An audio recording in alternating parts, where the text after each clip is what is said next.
দিনটা ছিল ২৫ তারিখ থেকে ১ তারিখের মধ্যের কোনো একটা দিন। আমার সঠিকভাবে তারিখটা মনে নেই, তাই আমি এখানে উল্লেখ করতে পারলাম না। Hello everyone, welcome back to my new blog. ভিডিওটা আমার সম্পূর্ণ এডিট করতে বেশ কিছুদিন সময় লাগে, তাই একটু দেরি করেই আপলোড করলাম এই ব্লগটা। সেদিন সবাই মিলে চলে গিয়েছিলাম ব্যান্ডেল চার্চে একটু ঘুরে সবাই খাওয়া দাওয়া করে ফিরবো বলে। দিনটা ছিল বৃষ্টির একটা দিন, তাই আমরা ভেবেছিলাম যে আমাদের যাওয়াটা মনে হয় আর হবেই না। কিন্তু কিছুক্ষণ বাদেই দেখলাম বৃষ্টিটা হঠাৎ করেই কমে যায়, তাই জন্য আমরা সবাই রওনা দিয়েই ফেলেছিলাম চার্চে যাব বলেই। 25শে ডিসেম্বর ক্রিসমাস উপলক্ষে কত সুন্দর টাইমে সাজিয়েছে এই চার্চটা।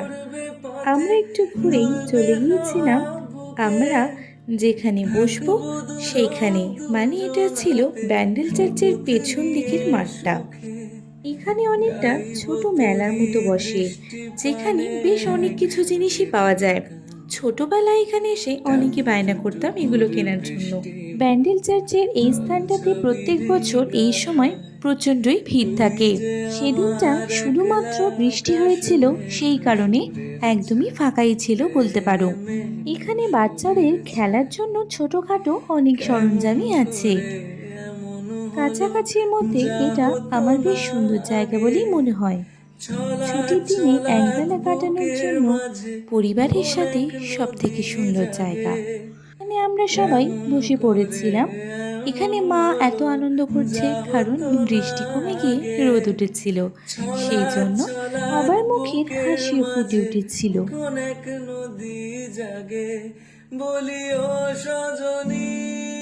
আমারও বেশ আনন্দ লাগছিল রোদ উঠেছে বলে।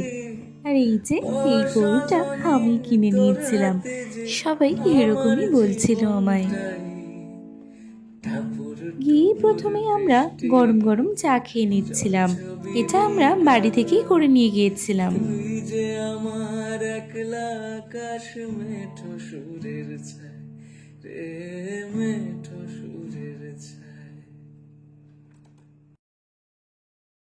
টাপুর টুপুর বৃষ্টি নূপুর, সাথে ঝুড়ি ভাজা বিস্কিটস অনেক কিছুই ছিল, কিন্তু আমি ঝুড়ি ভাজাটাই খেয়েছিলাম। তারপর একটু ঘুগনি কিনে আনি, সেখানে আমরা সবাই মিলে ঘুগনি খেয়েছিলাম। এটাও বেশ খেতে মোটামুটি ভালোই বানিয়েছিল।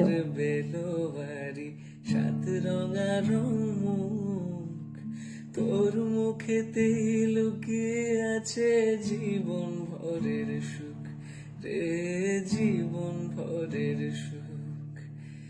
টাপুর টুপুর বৃষ্টি নূপুর জল ছবির গায়, তুই যে আমার একলা আকাশ মেঠো সুরের ছায় রে, মেঠো সুরের ছায়।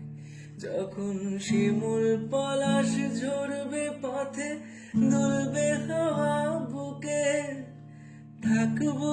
আমরা সবাই অনেকে অনেক খাবার করে নিয়ে গিয়েছিলাম, তাই জন্য আমরা এক এক করে প্রত্যেকটা খাবার খেয়ে নিই, যাতে আমরা গল্প করতে করতে খেতে খেতে সময় কাটাতে পারি অনেকক্ষণ।